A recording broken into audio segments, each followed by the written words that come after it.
they're really great. Yeah, this week I delved into the new Air Force album, Acts of Madness. It's a band that features the old-timer Doug Samson, of course, who trades on his brief spell in Iron Maiden.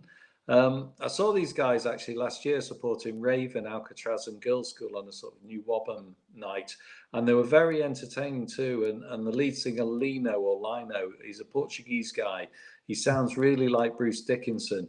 In fact, I actually mentioned to him in the toilets during the interval that he could actually get the Maiden job when Bruce retires, and he sort of laughed at me. But I actually honestly meant it because, you know, he does sound like him.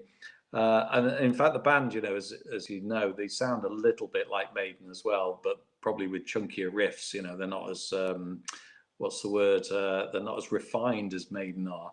But you know, even if they're not the same quality, you know, they have some old school metal, and it's, you know, it's a perfectly fine listen.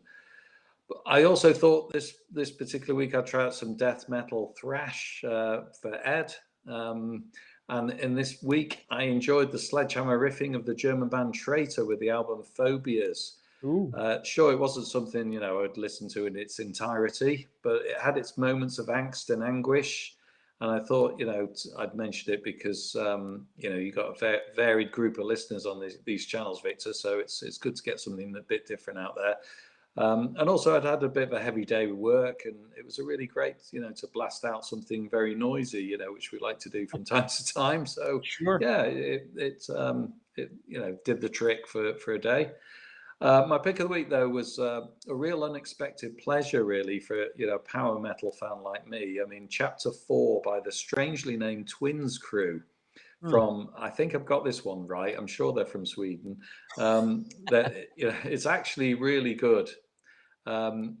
Obviously, Chapter 4 means it's their fourth full-length release, obviously, and you know, I haven't heard them before, to be honest.